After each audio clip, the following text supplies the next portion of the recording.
빈배에서 주님을 만나다. 빈배에서 주님을 만나다. 이 제목으로 하나님 말씀 증거하겠습니다. 추석 연휴입니다. 추석하면 우리 마음에 떠오르는 단어가 무엇이냐면 풍성함입니다. 풍성함. 제가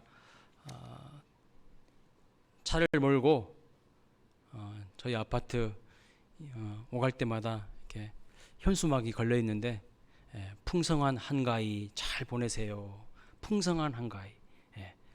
여러 군데에서 한가위 추석을 이야기할 때 풍성함이라는 단어를 항상 연결시키는 것을 보았습니다. 그런데 최근 몇 년 사이의 추석 풍경은요, 풍성함과 이제 점점 거리가 멀어지는 것 같습니다. 코로나19로 인해서 근래 몇 년 동안은 고향 방문도 지방도 부모님을 찾아뵙는 것도 오히려 하지 않는 것이 좋다고 하면서 현수막까지 대대적으로 내걸지 않았습니까? 아가야, 고향에 오지 않아도 좋으니까 용돈만 보내라. 그것이 효도하는 것이다. 현수막을 그렇게 대대적으로 막 플랜카드를 걸었더라고요. 특별히 규제나 제약도 없고 올해는 자유롭게 하는 분위기입니다. 그래도 마음이 풍성하지 못한 것 같아요. 많은 분들의 어깨가 축 늘어져 있는 것 같습니다.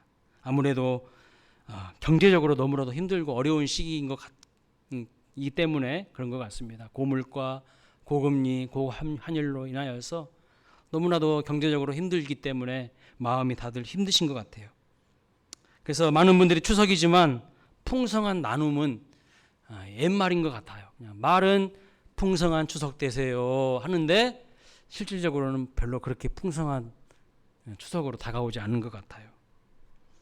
한 해 동안 열심히 달려왔고 추석을 맞았지만 오늘 본문의 이 베드로처럼요, 아무것도 잡지 못하고 정말 허망한 마음으로, 이 아무것도 잡지 못한 어부와 같은 심정으로, 허탈한 마음으로 추석을 맞이하신 분들이 많이 있습니다. 오늘 본문을 보면 베드로의 이 빈 배에 누가 오르십니까? 예수님이 올라가셔요. 그리고 말씀을 가르치시고 그 이후에 베드로에게 깊은 데로 가서 그물을 내려 고기를 잡으라고 말씀하십니다. 그런데 여러분, 베드로가 어떻게 반응하고 있습니까? 본문 5절에 보면 우리들이 밤이 새도록 수고하였으되 잡은 것이 없다고 이야기합니다. 여러분, 어부는 아무리 고생을 해도요, 고기를 많이 잡아서 만선의 그 기쁨을 가지고 항구로 돌아오기를 원합니다. 그런데 만선의 기쁨이 아닌 큰 실망만 그 배에 가득한 거예요. 헛수고한 큰 실망만 그 배에 가득한 것입니다. 사랑하는 여러분, 요즘 우리의 상황이 이 베드로처럼 실망이 가득하지는 않습니까? 열심히 사는 것 같은데 손에 잡히는 것은 없고 몸은 점점 약해져 가고 소득은 점점 줄어가고 내일에 대한 희망도 잘 보이지 않는 것 같은 그런 마음을 갖고 계신 분들이 많을 것이라고 생각이 됩니다. 그런데 아무것도 얻지 못한, 아무것도 잡지 못한 그 빈 배에 누가 오르신다고요? 우리 주님이 오르셨어요. 찾아오십니다. 빈 배는 허무함을 의미합니다. 부족함을 의미합니다. 이렇듯 부족하고 허무한 빈 배 같은 내 인생에 누가 찾아오신다는 거예요? 예수님이 찾아오신다는 것을 말씀합니다. 그렇기 때문에 여러분, 너무 현실을 보면서 괴로워하지 마시기를 바랍니다. 삶이 허망하다고 쉽게 결론 내지 마시기를 바랍니다. 왜냐하면 주님이 찾아오시기 때문입니다. 아무리 빈배 같은 내 인생일지라도 주님이 그 빈배에 오르시면 성공한 인생인 거예요. 많은 사람들이 오해하고 잘못 생각하는 것이 있습니다. 무엇일까요? 주님은 성공한 배에 계실 거라는 생각입니다. 주님은 성공한 배에만 찾아오실 거라는 그런 생각을 하고 할 때가 많아요. 주님은 뭔가 화려하고 찬란하고 세상적인 것으로 가득한 바로 그런 곳에 계실 것이라고 우리는 생각하는 경향이 있습니다. 그러나 그렇지 않습니다. 주님이 가시는 곳, 주님이 머무시는 곳, 주님의 마음이 있는 곳, 주님의 시선이 머무시는 곳은 어디입니까? 항상 부족한 곳이에요. 항상 연약한 곳이에요. 항상 낮은 곳이에요. 그래서 예수님은 마극관 말구유에 가장 천하고 낮은 곳에서 태어나셨습니다. 오병이어의 기적을 행하셨던 곳도 어디였습니까? 빈들이었어요. 빈들. 거기서 그 무엇 하나 얻을 수 없는 빈들이었어요. 예수님이 어린 시절을 보내신 곳은 어디였습니까? 나사렛이었습니다. 나사렛. 그곳은 당시 사람들에게 나사렛에서 무슨 선한 것이 나올 수 있냐고 할 정도로 사람들에게 무시당하고 천대받았던 곳이었습니다. 예수님이 인생을 마치신 곳은 어디십니까? 모든 사람들이 피했던 골고다 갈보리 언덕 십자가였습니다. 예수님은 오늘도요, 심령이 가난한 자들에게 다가가십니다. 그들에게 친구로 다가가십니다. 세상 것으로 넉넉한 자들이 아닌 가난하고 부족한 자들에게 은혜를 베풀어 주시기 위해서 그들에게 다가간다는 것을 믿으시기 바랍니다. 예수님은 베드로의 그 빈 배에 찾아오셨어요. 어떤 분들은요, 자기 신세가 너무 초라하기 때문에 명절이 되어도 고향에 내려가지 못하고 부모님을 찾아뵙지 못하는 분들도 계십니다. 설사 그렇다 할지라도 인생을 포기하지 마시기를 바랍니다. 왜냐하면 우리 주님은 그런 빈배와 같은 인생에게 찾아가시기 때문입니다. 사실 우리 인생을 뒤돌아보면 언제 주님을 정말 인격적으로 만나고 경험하게 되었습니까? 열이면 아홉이 바로 힘들고 어려울 때라고 고백을 합니다. 대부분의 사람은요, 잘 나갈 때는 주님을 찾지 않아요. 주님께 매달리지 않습니다. 어렵고 힘들어지면 그때 주님께 나옵니다. 병들어지고 인생에 큰 시련을 직면했을 때에 주님 앞에 나옵니다. 내 손에 만선의 기쁨이 있으면요, 주님을 잘 안 찾습니다. 그러나 빈 배였을 때에 주님이 찾아오셔요. 내가 결심하고 내 의지를 동원하여 내가 주님 앞에 나아가는 것 같아 보이는데 실상은요, 그 걸음까지도 인도하시는 분이 우리 하나님이십니다. 그 상황을 통해서 주님이 우리에게 찾아오시는 거예요. 할렐루야. 여러분, 갈릴리 바다에서 고기 잡는 일에 잔뼈가 굵은 전문 어부가 밤새도록 그물을 내렸는데 물고기 한 마리도 잡지 못했다고 합니다. 이것이 이상하지 않습니까? 오늘 본문 보십시오. 물고기 한 마리도 못 잡은 거예요. 밤이 새도록 그물을 내리고 쓰고 있지만은 물고기 한 마리도 못 잡은 거예요. 이건 분명 뭔가 하나님의 의도하신 뜻과 섭리가 있다는 거예요. 오히려 그물만 쳐도요, 낚시를 대충 던져도 어항을 놔도 된장 안 바르고 그냥 어항만 놔도 고기가 한두 마리는 들어가게 되어 있는 법입니다. 제가 낚시를 좀 좋아하거든요. 그래서 전에 있던 교회에서 교육자 수련회 갈 때 항상 낚시를 했어요. 밤 낚시를.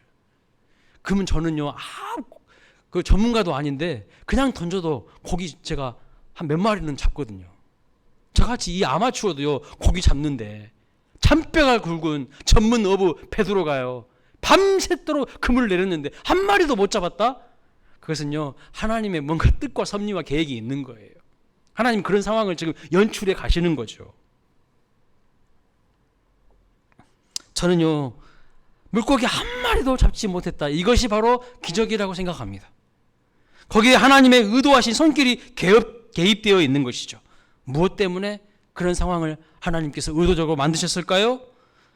우리에게 찾아오시려고요. 우리의 가난한 심령에 찾아오시려고요. 하나님이 의도적으로 연출하신 거예요. 베드로가 그물 내릴 때에 고기들이 그 그물 안에 들어가지 못하도록 하나님이 다 연출시키신 거예요. 주님은 언제 우리에게 찾아오시는가? 만선의 때가 아닙니다. 만선의 때는 넘어질 가능성이 높아요. 선줄로 생각하는 자 넘어질까 조심하라고 하셨어요. 선줄로 생각하는 사람은 주님 안 찾아요. 그러니까 넘어지게 되어 있어요. 한 마리의 고기도 잡지 못한 빈배였을 때에 우리 주님이 찾아오시는 것을 볼 수 있습니다. 사랑하는 여러분, 성과도 없고 열매도 없어 보이는 그런 상황 속에 있을지라도 더 좋은 곳으로 채워주시는 우리 하나님의 선하신 계획이 있으심을 믿으시기 바랍니다. 추석이지만 뭐 풍성하다고 말은 하는데 전혀 내 인생을 돌아보면 풍성한 것이 없어. 빚만 있어, 빚만. 그렇게 생각되시는 분이 있지 않습니까? 뭔가 열심히 2022년도도 1월달부터 시작해가지고 지금 9월달까지 열심히 금을 던졌어요. 열심히 노력했어요. 근데 아무것도 없어. 잡히는 거. 그런 허망함, 열매도 없어 보이고 성과도 없는 그런 상황 가운데 있을지라도 그 뒤에 하나님의 역사가 개입되고 있다는 것을 여러분 믿으시기 바랍니다. 자, 보세요. 아무것도 잡지 못한 그 배에 예수님이 타십니다. 그리고 배에서 예수님께서 말씀을 가르치십니다. 저는 이 말씀을 묵상하다가 여기서 놀라운 사실 하나를 깨달았습니다. 예수님이 타신 이 빈 배는요, 물고기 한 마리 잡지 못해서 한숨과 실망과 허무함과 헛수고와 좌절이 가득 담아 있던 배였는데, 예수님이 타시고 말씀을 가르치기 시작하자 이 빈배가 무엇으로 바뀝니까? 여러분, 이 빈배는 그냥 초라한 목선이에요. 나무로 만든 그냥 초라한 배입니다. 그런데 그 빈배에 물고기 한 마리도 잡지 못한 그 빈배에 예수님이 타서 하나님의 말씀을 가르치시자 그 빈배가 무엇으로 바뀌었냐면요, 설교 광대상이 되었어요. 그냥 초라해 보이던 나무로 만든 목선이지만 고깃배에 불과하고 한숨과 허망함이 가득했던 배였지만 예수님이 그 배에 타시자 하나님의 말씀으로 가득 채워진 것을 볼 수가 있어요. 무엇을 말씀하시는 것입니까? 지금 우리에게 무엇을 가르쳐 주려고 하시는 것일까요? 실패한 것처럼 보이는 인생일지라도 주님의 손에 붙들리면 존귀하고 귀하게 쓰임받는 인생으로 바뀔 수 있다는 것을 우리에게 보여주는 거예요. 주님이 그 인생에 타시면, 주님이 그 인생의 주인공이 되시면 아무리 버려진 인생, 빈배와 같은 인생일지라도 쓸모있는 존귀한 하나님의 말씀이 증거되는 장소로 바뀔 수 있다는 거예요. 그 사람으로 바뀔 수 있다는 거예요. 성경에 보면요, 하나님이 들어서 멋있게 사용하시는 사람들이 거의 대부분 이런 사람들입니다. 어떤 사람들이요? 약한 사람들, 부족한 사람들이에요. 이런 사람들을 하나님께서 다듬으시고 훈련시키셔서요, 하나님 나라를 위해서 멋지게 쓰임받게 하시는 것을 볼 수가 있습니다. 성경 사사기에 나오는 사사들을 보시면 천편일률적으로 하나같이 부족한 사람들이에요. 뭐 엄청나게 뛰어난 사람 아닙니다. 화려한 스펙 가지고 있는 사람이 아니에요. 기드온은요, 성격이 소심하기가 이루 말할 수 없을 정도로 심한 사람이에요. 약간 요즘에 심리학자들이나 정신의학자들이 봤으면 얘는 심리적인, 정신적인 질병이 있을 정도라고 생각했을 그런 사람입니다. 강한 사람이 아니라 약한 사람이라는 거예요. 기드온은요, 밀을 포도주 틀에서 들어가서 타작하던 사람입니다. 일반적으로 밀을 타작하려면 어디에서 타작하죠? 어디에서요? 그렇죠. 넓은 마당에다 쫙 깔아놓고 그냥 타작 기계로 막 때리잖아요. 그런데 소심해가지고요, 그것을 포도즙 틀에 들어가가지고 그 하나씩 까고 있어. 얼마나 이 기드온이 소심한 사람인지를 보여주고 있는 거예요. 미디안 사람들에게 들키지 않으려고 겁이 많아가지고요, 밀을 타작마당에서 타작하는 게 아니라 포도즙 틀에 들어가서 한다니까요. 근데 하나님은 이런 사람을 들어서 쓰시는 거예요. 그래서 사사기에 보시면 6장 12절에 하나님은 이런 기드온을 가리켜서 무엇이라고 하냐면 큰 용사라고 이야기하고 있어요. 큰 용사. 그 11절에, 6장 11절에 보면은요, 소심해가지고 미디안 사람들에게 들키지 않으려고 포도즙 틀에 들어가서 그렇게 일을 하고 있는데, 바로 그 다음 12절에 보면 하나님이 그를 가리켜서 큰 용사라고 합니다. 이게 앞뒤가 맞습니까 지금? 이런 사람이 무슨 큰 용사예요? 소심덩어리지.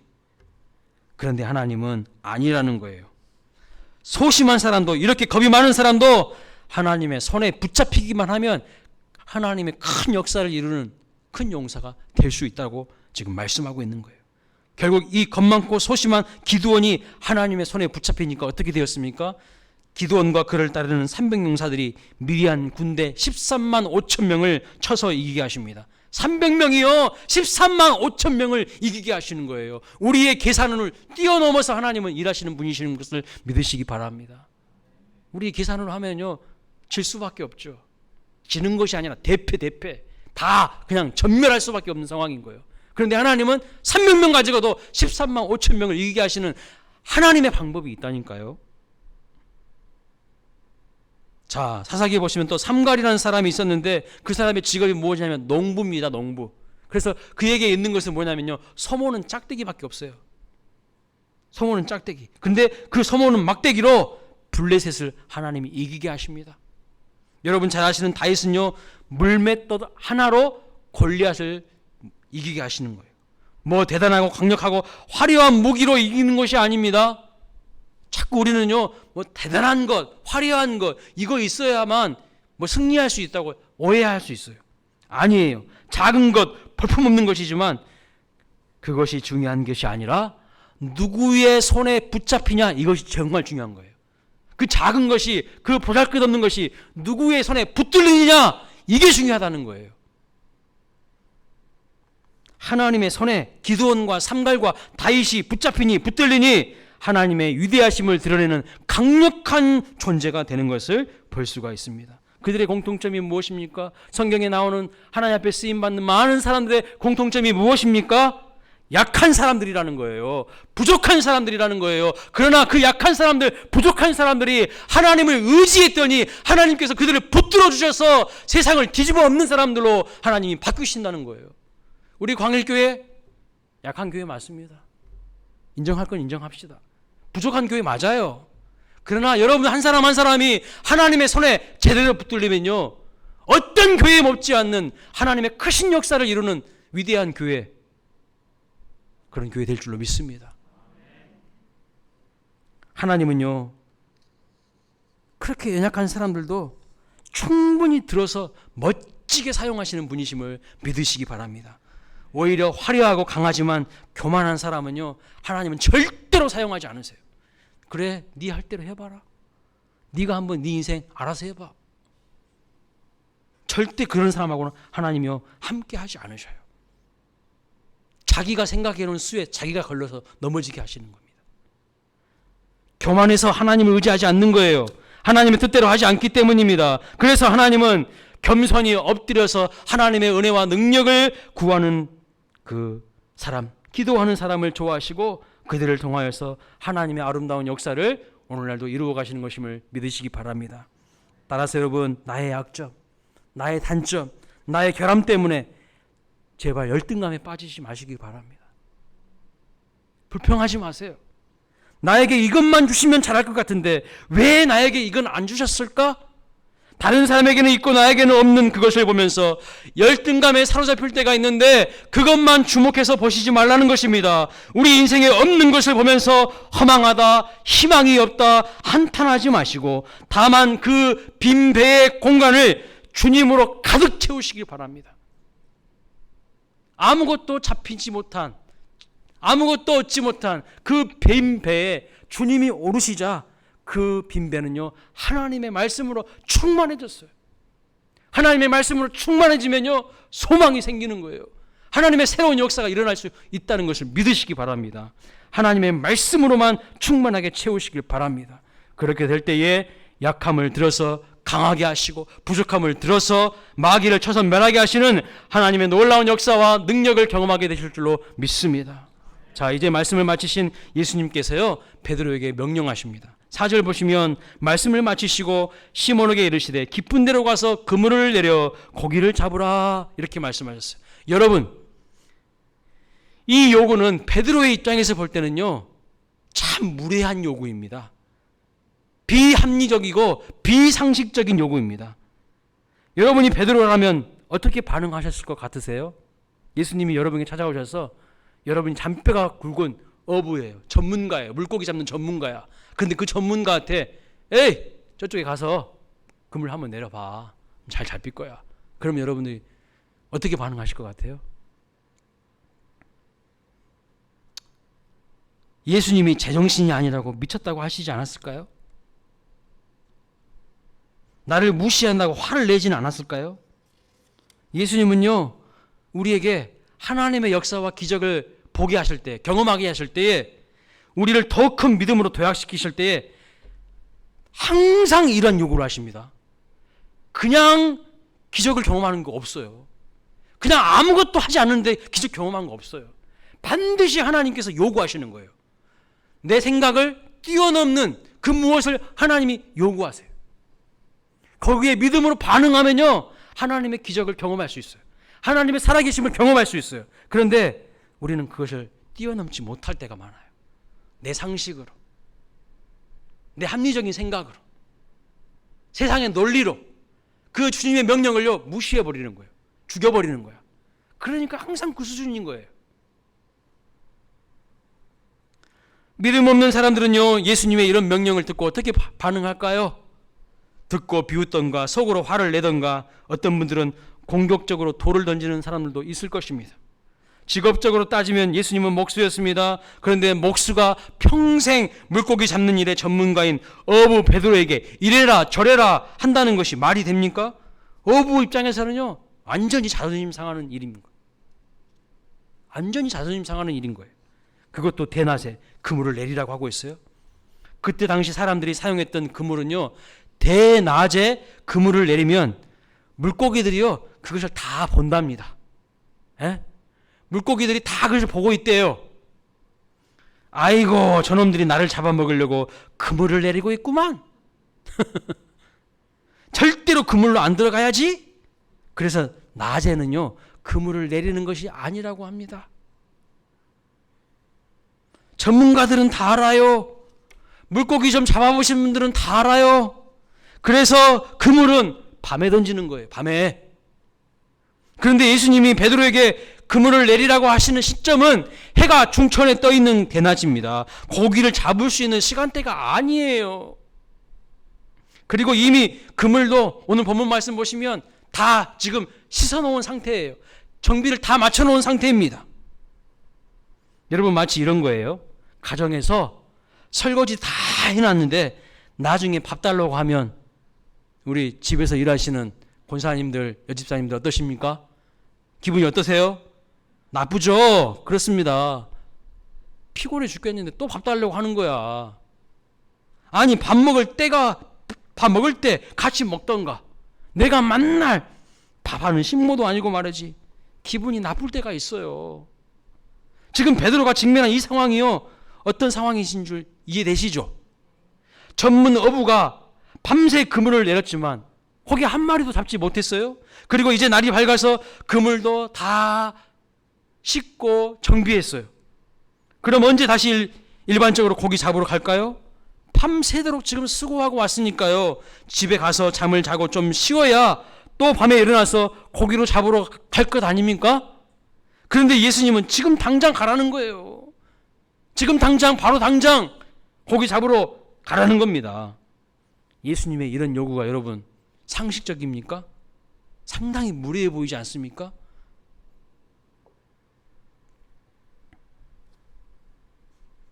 설거지까지 다 끝냈는데 또다시 밥 달라고 하면 참 타이밍 맞추지 못해서 정말 피곤하죠.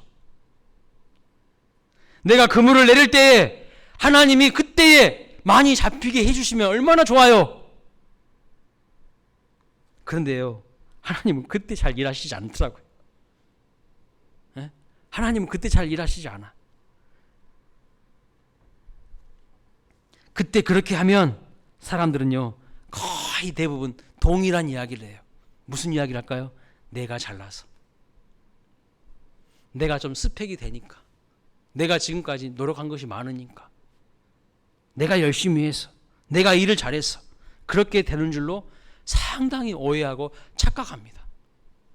그래서 그럴 때 역사가 일어나고 하나님의 일하심을 보게 되는 것이 아니라 베드로가 경험한 이러한 실패를 통해서, 낙심의 상황 속에서 빈배처럼 아무것도 없는, 잡힌 것이 없는 그런 인생의 상황 속에서 하나님의 역사가 나타나게 하실 때가 많다는 거예요. 믿으십니까? 여러분 꼭 기억하세요. 하나님께서 여러분의 경험보다, 여러분의 지식보다 더 그것을 뛰어넘는 무리한 요구하실 때에 그때가 바로 기적을 경험하실 수 있는 가장 절호의 기회라는 것을 믿으십시오. 그 기회를 딱 붙잡는 거예요. 믿음의 사람은 그 기회를 딱 붙잡는 거야. 근데 믿음 없는 사람은요, 그러는 거예요. 이게 합리적인가? 이게 상식적이야? 여러분, 새벽기도 나오는 게 상식적입니까? 합리적입니까? 자야지요, 피곤한데. 근데요, 새벽에 깨어서 하나님 앞에 무릎 꿇는 사람을 하나님 가만히 두시지 않아요. 반드시 복 주시고요, 은혜 주시고요, 생명력 넘치는 삶을 살게 하시고, 당대에 그게 안 되면 그 다음 때에 하나님이 더 큰 축복으로 그 후손들을 축복해 주시는 거예요. 하나님은 절대 공짜 없어요. 5절 상반절에 보십시오. 시몬이 대답하여 이르되 선생님, 우리들이 밤이 새도록 수고하였으되 잡은 것이 없지만은, 이렇게 이야기했어요. 이 말이 무슨 의미입니까? 지금 예수님의 요구는요, 상당히 불합리하고 비상식적인 요구입니다라고 말하는 겁니다. 그러나 베드로는 그 뒤에 그래서 우리는 당신 말대로 안 하겠습니다, 이렇게 말하지 않았어요. 원문을 살펴보면 한글 성경 본문에는 기록되어 있지 않은 접속사가 있는데 한글 성경에는 그걸 생략해버린 말이 있어요. 너무 아쉬워요. 그것이 무엇이냐면 그러나라는 단어예요. 그러나 당신의 요구는 비상식적이고 비합리적이어서 우리는 당신의 말대로 안 하겠습니다, 이렇게 끝나버렸다면 아무런 기적도 경험하지 못하고 그저 그런 별 볼 일 없는 인생으로 베드로는 끝났을 겁니다. 예수님이 누구신지도 제대로 알지 못하고 예수님의 능력도 한 번도 경험하지 못했을 것입니다. 그런데 베드로는요, 그렇게 말하지 않고 그러나 하겠습니다, 그럼에도 불구하고 해보겠습니다, 원문에 이렇게 말씀하고 있어요. 그러나 말씀에 의지하여 내가 그물을 내리겠습니다, 이렇게 말하고 있다는 거예요. 여러분, 밤새도록 그물을 내렸는데 아무리 노력해도 물고기 하나는 잡지 못했는데 예수님이 말씀하신 그 한 번의 명령에 밤이 새도록 수고한 것을 보상하고도 남는 엄청난 위대한 성과를 올리게 되는 것을 볼 수가 있어요. 때로 우리의 힘으로 안 되는 문제가 있습니다. 아무리 노력해도, 아무리 내 머리를 굴려도 도무지 엉켜버린 실타래처럼 풀리지 않는 인생의 많은 문제들을 만날 때가 있거든요. 그 문제를요, 내가 계속 풀어보려고 하면요, 꼬이기만 하는 겁니다. 더 풀 수 없어요. 그러나 주님을 의지하고 주님의 말씀에 의지하여 그물을 내렸을 때 그는 모든 실패를 만회하게도 어마어마하게 많은 양을 남기는 그런 성공을 거두게 됩니다. 내 힘과 내 지혜로 안 되는 그 일도 하나님이 하시면 되는 줄로 믿습니다. 그러므로 우리의 경험과 우리의 실력을 넘어 일하실 수 있는 하나님께 늘 맡기면서 하나님을 의지하며 살아갈 수 있는 우리 모두가 될 수 있기를 주님의 이름으로 축원합니다. 자, 베드로가 예수님의 말씀에 의지하여 그물을 내렸더니 많은 물고기를 잡았습니다. 어부는 고기를 많이 잡고 배가 가득해져서 만선으로 돌아가는 그 뱃길이 가장 행복하고 기쁘다고 합니다. 그런데 오늘 본문의 베드로의 반응은요, 아주 특이해요. 아주 특이합니다. 예수님께 자신은 죄인이니 자신을 떠나라고 지금 이야기하고 있어요. 막 별로 기쁜 것 같지도 않아. 예? 기뻐야 되지 않겠습니까? 엄청나게 많은 물고기를 잡았어요. 자기 배에 가득 차고 그것도 부족해서 옆에 있는 다른 배까지 끌어와가지고 그 배에도 넘치도록 채웠어요. 그러면 기뻐야 되지 않겠습니까? 근데 베드로의 반응은 기쁨이 아니고 뭐라고 말씀하고 있어요? 나는 죄인이니 나를 떠나소서, 이렇게 반응하고 있네요. 이 반응이 정말 이해가 되십니까? 자기가 물고기 잡는 전문가로서 밤이 새도록 그물을 던졌을 때는 한 마리도 못 잡았는데 예수님이 요즘처럼 물고기가 어디에 많이 있는지 알 수 있는 어군 탐지기가 있는 것도 아닌데 마치 물속을 훤히 들여다보신 것처럼 이야기하시고 그대로 말씀대로 했을 때 그물이 찢어질 정도로 고기가 많이 잡힌 거예요. 그렇다면 정상적인 반응은 어떻게 보여야 될까요? 여러분이 베드로를 하면 어떤 반응을 보이시겠습니까? 와, 예수님 짱, 예수님 대단하십니다, 예수님 오늘부로 나랑 동업하시죠, 그렇게 하지 않겠습니까? 이게 정상적인 반응 아닐까요?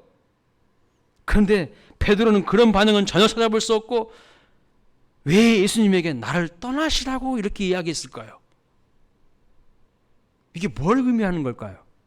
바로 기적을 경험한 후에 베드로의 예수님에 대한 인식에 변화가 생긴 것을 말씀해 주고 있는 거예요. 처음에는 예수님을 무엇이라고 불렀습니까? 5절에 보시면 선생님이라고 불렀습니다. 그런데 기적을 경험한 후에는 예수님을 부르는 호칭이 달라졌어요. 뭐라고 부릅니까? 8절에 보면 주여라고 부르고 있어요. 선생님으로 불렀다는 것은 단순히 훌륭한 선지자나 훌륭한 랍비 정도로, 선생님 정도로 생각한 것입니다. 보통 사람보다는 뛰어나고 탁월한 사람으로 베드로도 인정을 한 것입니다. 왜냐하면 예수님이 가르치실 때마다 권세가 있으셨어요. 귀신도 쫓아내시고 병자들도 고치셨기 때문에 평범한 사람으로 보지 않았습니다. 참 훌륭하신 분이라고 생각을 했어요. 이 고기 잡기 이전에도 예수님께서 그 배에 오르셔서 말씀을 먼저 가르치시지 않았겠습니까? 그 말씀을 듣고 있을 때에 베드로가 예수님의 말씀은 뭔가 달라 이렇게 느끼지 않았겠습니까? 그러니까 선생님이라고 부른 거예요. 그런데 기적을 경험한 후에는 단지 훌륭한 선지자나 훌륭한 랍비 선생님 정도가 아니라는 것을 인식하는 거예요. 깨닫게 되는 거예요. 주님을 바라보는 눈이 달라진 거예요. 신적인 위험이 있으신 예수님으로 인식이 되니까 그 앞에 선 자신의 모습이 너무 초라한 죄인인 것을 직면하게 된 거예요. 거룩하시고 권위가 있으신 분이 내 앞에 계시다 보니까 자기 자신이 너무나도 연약하고 부족한 존재라는 것을 깨닫게 되었다는 것입니다. 그래서 베드로의 입에서 무슨 말이 나옵니까? 나는 죄인입니다. 나를 떠나소서. 이렇게 고백을 하게 되는 것이죠. 그런데 여러분, 베드로가 알지 못했던 것이 있습니다. 그게 뭘까요? 하나님은요, 바로 그런 사람을 쓰신다는 거예요. 그런 사람이 어떤 사람이죠? 자기 자신의 죄인됨을 아는 사람, 자기 자신의 죄인됨을 인정하는 사람, 연약함과 부족함을 인정하는 사람입니다. 그래서 매 순간 하나님의 도우심을 구하며 하나님을 의지하는 사람, 바로 그런 사람을 하나님은 가까이 하시고요, 그런 사람을 하나님은 좋아하시고요, 그런 사람은 결국에는 높여주시는 거예요. 교만 떨고 목에 힘주는 사람 아니고요. 야고보서 4장 9절부터 10절에 이렇게 말합니다. 같이 읽겠습니다. 시작. 슬퍼하며 애통하며 울지어다. 너희 웃음을 애통으로, 너희 즐거움을 근심으로 바꿀지어다. 주 앞에서 낮추라. 그리하면 주께서 너희를 높이시리라. 아멘. 저는요, 이런 하나님이 너무 좋아요. 이런 하나님이 너무 좋아요. 왜 그렇습니까? 하나님 앞에서조차도 가지지 않았음에도 불구하고 가진 척, 거룩하지 않으면서도 거룩한 척, 없으면서도 있는 척 하지 않아도 되니까요. 그런데 세상은 어떻습니까? 없어도 있는 척 해야 돼요. 배우지 못해도 많이 배운 척 해야 되고요. 자기를 잘 포장해야 세상에서는 성공한다고 가르치는 게 세상의 정서이고 법칙입니다. 그런데 하나님은요, 정반대로 이야기하고 있어요. 하나님은 심령이 가난한 자가 복이 있나니 천국이 그들의 것임이라고 말씀하고 있어요. 심령이 가난해야 된다고 말씀하십니다. 너 자신의 약함을 인정하고 자신의 낮고 초라함을 인정하라고 말씀하십니다. 이렇게 자신의 수치와 부끄러움과 연약함과 부족함을 인정하라고 말씀합니다. 죄인됨을 인정하며 나오는 자를 하나님은 기꺼이 받아주시고 그들의 하나님이 되어주신다고 말씀하고 있어요. 그리고 결국 그를 어떻게 하신다고요? 높여주신대요. 그를 높여주신대요. 베드로가 예수님 앞에서 자신을요, 한없이 낮춥니다. 나는 죄인이라고 고백합니다. 그랬더니 예수님의 반응이 어떻습니까? 그래, 너는 내가 보니까 좀 많이 부족하네. 너는 좀 형편이 없구나. 나를 떠나라. 그렇게 말씀하셨나요? 아닙니다. 나를 따라오라고 말씀하고 있어요. 너같이 부족한 사람은 나 필요 없어. 나를 떠나! 그렇게 말한 게 아니라 나를 따라오라고 말씀하고 있어요. 오늘 본문의 결론을 보십시오. 베드로가 많은 고기를 잡았고 그 고기를 잡아서 부자가 되었더라. 잘 먹고 잘 살았더라. 그렇게 끝났습니까? 그렇게 끝나지 않았어요. 어떻게 말씀하고 있습니까? 10절 하반절에 보시면 이제 후로는 내가 사람을 취하리라 하시니, 동일한 내용을 기록하고 있는 마태복음과 마가복음을 보면 이렇게 말씀하고 있습니다. 내가 사람을 낚는 어부가 되게 하리라. 그리고 모든 것을 버려두고 주님을 따르는 제자가 되는 것을 볼 수가 있어요. 이게 무엇을 우리에게 오늘 말해주고 있는 것일까요? 여기 모든 것에는요, 방금 잡은 고기들, 그동안 애지중지 해왔던 그 정든 배, 자기 삶의 모든 기반을 버려두고 주님을 따라갔다는 거예요. 심지어 가족까지도 버려두고 주님을 따라갔다는 거예요. 여기 모든 곳에는 이 모든 것이 다 포함된 거예요. 이렇게 소중한 것들을 어떻게 버릴 수 있을까요? 어떻게 버릴 수 있을까요? 이것보다 더 비교할 수 없는 엄청난 가치를 가지신 분이 바로 우리 예수님이라는 것을 제대로 인식하고 깨달았기 때문이에요. 그렇지 않으면요, 이것을 버리고 주님을 따라갈 수가 없어요. 예수님을 진정으로 만난 사람들의 공통점이 무엇입니까? 자기가 가진 것을요, 기꺼이 다른 사람과 나누는 사람이 되는 것입니다. 예수님 만나기 전에는 베드로도 돈이 중요하고 물고기가 중요하고 배가 중요하고 가정이 소중하고 가치가 있는 것으로 여기며 살았습니다. 그런데 예수님을 진정 만나고 보니까요, 예수님보다 이런 것들은 중요하지 않은 거야.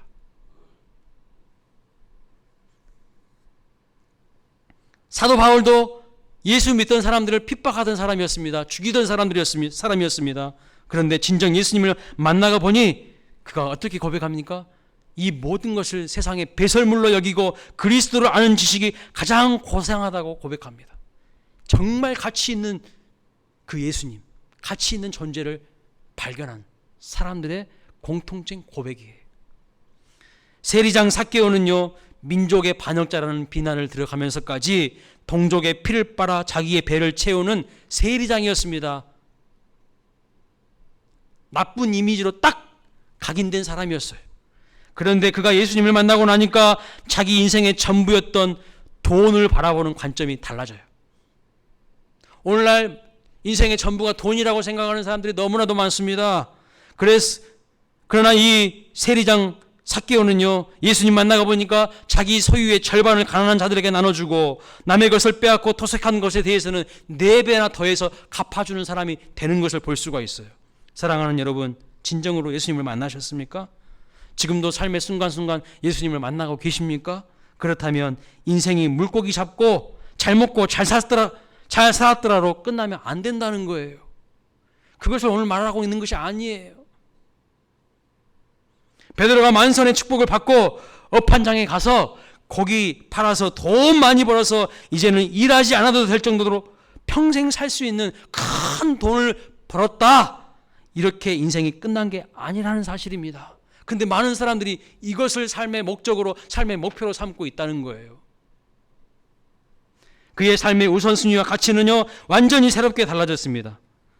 우리도 예수님을 만나서 매일의 삶이 하나님의 영광을 위한 삶으로 새로워질 수 있기를 주님의 이름으로 축복합니다. 마냥 물고기 잡는 인생에서 이제는 사람의 생명을 살리는 인생으로 변화되는 우리 광일교회 모든 성도님들 될 수 있기를 주님의 이름으로 축복합니다. 하나님은요, 우리 가진 것을 나누기를 원하십니다. 우리가 가지고 있는 가장 가치 있고 좋은 것을, 그것을 나누는 삶을 살기를 원하십니다. 그러면 그 가치 있고 가장 그 좋은 것이 무엇입니까? 예수 그리스도 아닐까요? 예수 그리스도를 나누는 삶을 살기를 원하는 거예요. 그것이 바로 사람 나누는 어부가 되게 하는 삶이라는 거예요. 문 영혼에게 복음을 전하는 것이라는 거예요. 그래서 하나님은 우리를 복음을 전하는 축복의 통로로 부르셨어요. 예수님을 만난 사람들은 이제 자기가 가진 가장 소중한 것을 나누는 삶이 됩니다. 예수님을 나누는 거예요. 예수님을 전하는 것입니다. 이것보다 더 소중하고 더 가치 있는 일은 없습니다. 우리 모두 사람을 나누는 어부가 되시기를 주님의 이름으로 축복합니다. 아멘. 우리 한번 이 시간 같이 기도하길 원합니다. 이 말씀 붙잡고 같이 기도하길 원합니다. 하나님, 내 인생 약하고 초라한 빈배와 같은 그런 인생입니다. 이런 우리의 인생에 올라오셔서 가장 고귀한 인생으로, 하나님의 영광을 위하여 쓰임받는 인생으로 변화되게 하여 주시옵소서. 그저 물고기 몇 마리 잡았느냐 잡지 못하느냐 그거에 따라서 삶의 희비가 왔다 갔다 하는 그런 사람이 아니라 주여 말씀을 붙잡고 하나님의 영광을 위하여서 사람을 낚는 업으로서 쓰임받는 내 인생 되게 해달라고, 내 남은 인생 하나님의 영광을 위하여 쓰임받는 인생 되게 해달라고. 베드로가 예수님의 말씀을 의지하여 그물을 내렸듯이 내 생각과 내 경험, 내 뜻을 앞세우지 않고 겸손히 순종함으로 주의 말씀 의지하여 그물을 내리는 우리의 인생이 되게 해달라고. 인생의 실패를 이기고 사람을 낚는 업으로 변화되는 인생 되게 해달라고. 우리 함께 주여 부르고 통성으로 기도하겠습니다. 기도합니다. 주여.